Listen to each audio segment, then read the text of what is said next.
to introduce the most famous person in Asterisk. Him, right there. We certainly have plenty of situations in which we have learned the correct order between us, that's for sure. We were at a conference, I guess Astrocon a few years ago. Yep. And I was sitting there talking to Allison, and someone came right up to me and just sort of pushed me out of the way and was like, Allison, it's so awesome to meet you. Literally pushed him bodily out of the way, yeah. So anyway, without further ado, the most famous person, Asterisk, the one whose voice you recognize to know that it's a Asterisk system, it's Allison. Thank you. Thanks. Thanks. Welcome. Thanks, Mark. What a thrill to be introduced by you. Oh. What's that? I think it is. Can you hear me? Oh, there we go. I'm not used to being on mic. Yeah. No, this is a different one. Okay, down lower. Here we go. I guess so. How's that? Everyone got it? Okay. So a few months ago, I was having trouble with an optical mouse in my office. It was the second one in as many months. I kept replacing them, and I'll just say the manufacturer's name because it's important to the story. So it's Hewlett-Packard, HP. So I decided I would call customer service. I guess I had a slow morning, and I thought, let's just call over there. I'm like Sheldon on Big Bang. I will call Hewlett-Packard customer service just to complain about their customer service. So they told me to just take it back to the Staples where I purchased it, so I did, so that was fine. While I was waiting for the refund to be processed, I'm checking my messages, and I get a nice job from a survey company that I voice for in Virginia. You guessed it, it's a customer satisfaction survey for Hewlett-Packard.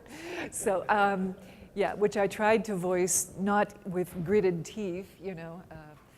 Yeah, it was a hard one to get through after my experience with them. So a couple of people have asked me about the title of this talk. They've said, you know, what? You know, why would you complain about IVR, and isn't that your business? And that's precisely why I'm taking this angle with this presentation, is that IVR can sometimes be viewed as an irritant, kind of like almost like a little bit of a maze that callers are expected to navigate through to get the result that they want from the company. And sometimes it's kind of irritating, sometimes it's kind of a necessary evil of calling a company.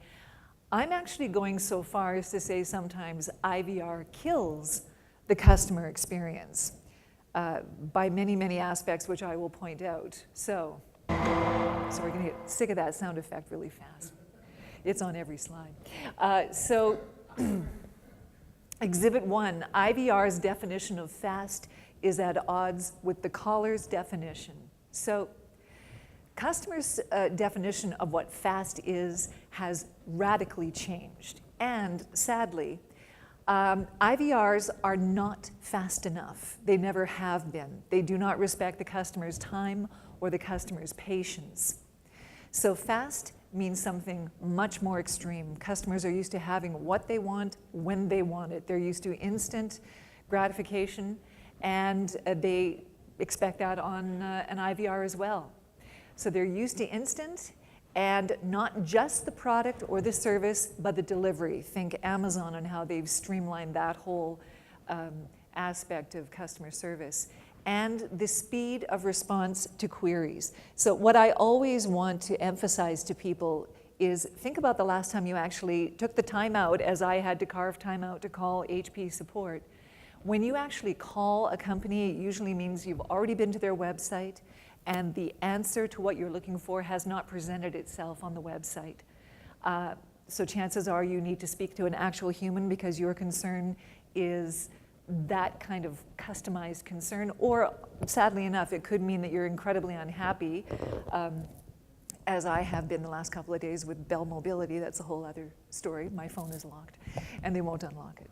So chances are you're either specialized or unhappy, and that's why you're calling. Exhibit 2. IVRs are notoriously inaccurate. So again, the customer has an expectation that accuracy with their order is going to be prime. It's going to be the thing that keeps them coming back. And IVRs are notoriously inexact. By that I mean usually there's inaccurate claims of what products are available, how the stock is, and delivery options and dates. That's sometimes a mechanism of people being unwilling to change up their IVR to reflect busy times, that kind of thing.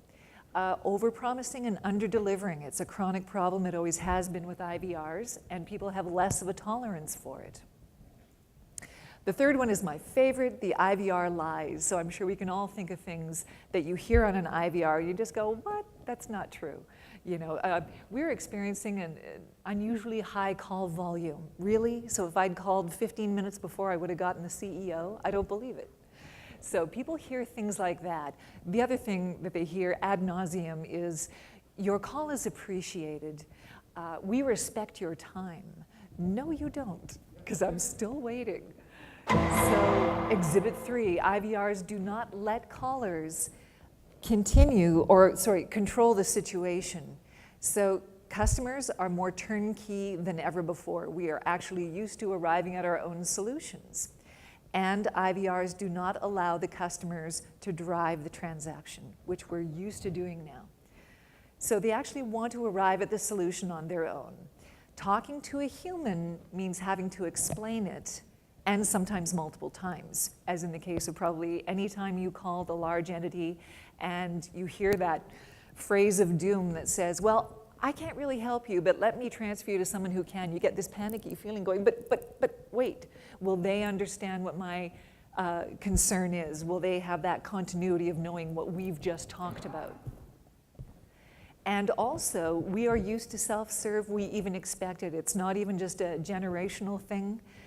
We all actually usually like to arrive at our own solution, typically online. But if we have to go to an IVR, we also want to be able to do that ourselves. That sound effect. Exhibit 4.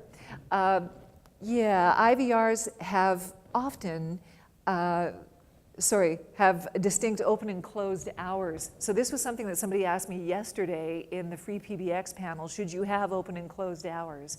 It's okay to mention those in an IVR. However, customers do expect 24 hours of service. And you're wondering exactly how can an IVR do that that's, for a company that's not open all the time. If the IVR can't accommodate 24-hour service, customers will shop elsewhere. So the new thinking about an IVR is not just to have a caller call in after hours and hear, we're sorry, we're closed, call back tomorrow. That's typically how it's been handled, and that kind of brings the transaction to an end.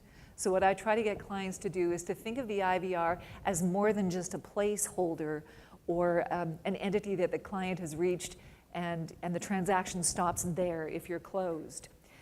The IVR needs to be a gateway. Think of it more like a gateway, especially after hours. What if the IVR was the start of the transaction with the customer? There needs to be more to the IVR than an after-hours answering service, like a plain old answering service. Many modern IVRs will say things like, I'm sorry, we're closed right now, but here's what we can do to keep this transaction rolling. We're tracking your call, we know your number, we're going to give you a call tomorrow when we're back open, but in the meantime, have this ready for us for when we call. Engage the customer in the transaction in the IVR. Exhibit 5. Traditional IVRs lose track of customers. So it's been a chronic problem that the expectation of monitoring is there with clients. They fully expect that their data is being captured and the call is being tracked and hopefully followed up on. Unfortunately, older IVRs have treated the caller that once they're off the IVR, they're gone.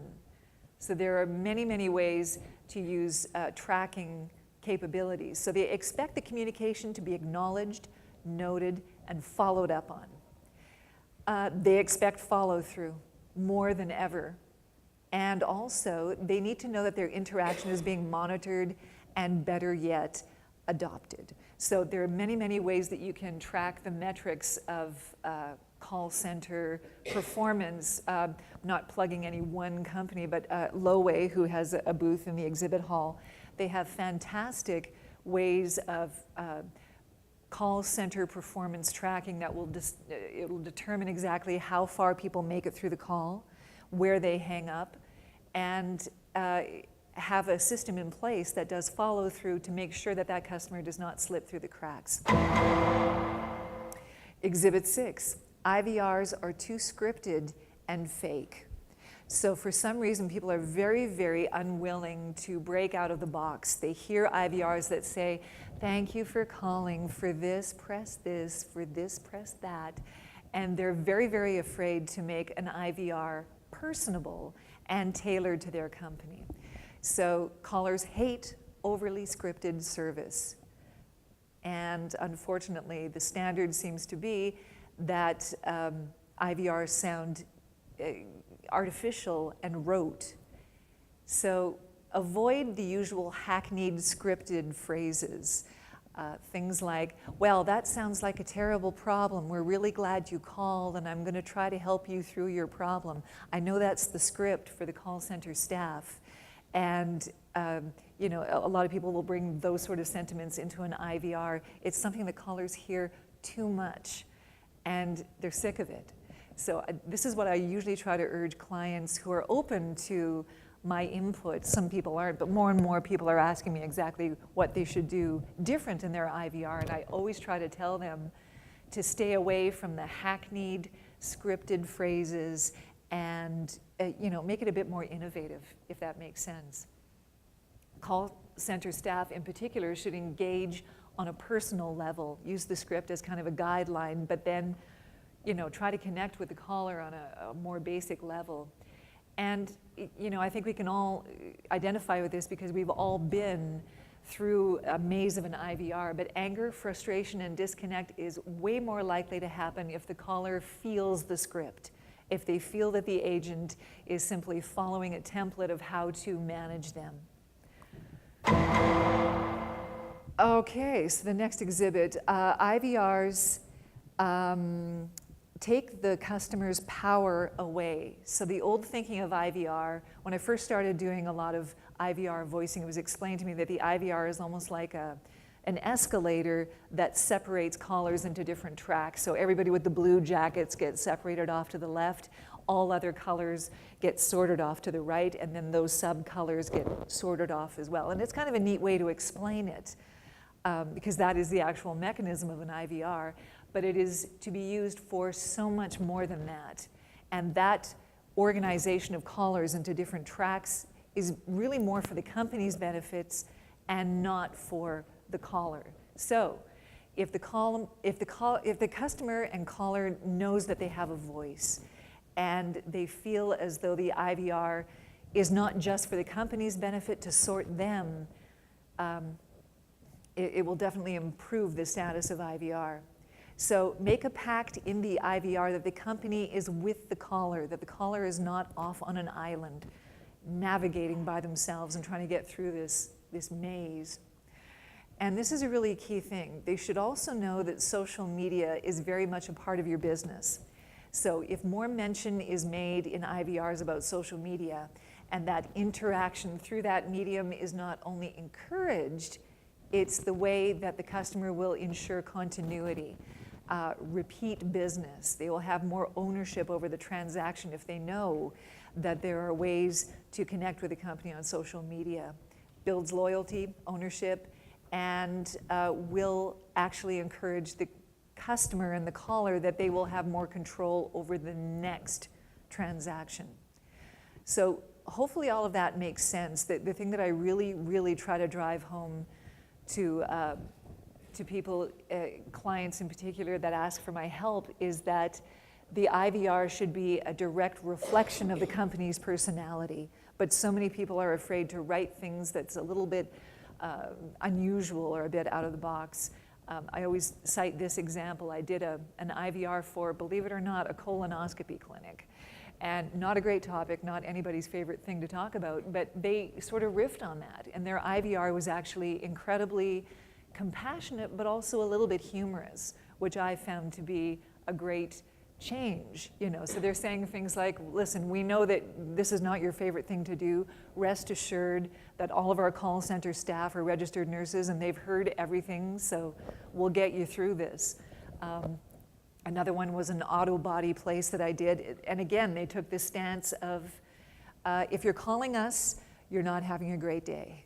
And we know that. And here's what we're going to do to improve your day. So they did a lot of involving the customer in the IVR to make them feel a little less like they're out of control. So hopefully all of that lands and makes sense. So again, okay, that's the last one, thank goodness. Thank you so much for coming to my talk. I appreciate it. Thank you.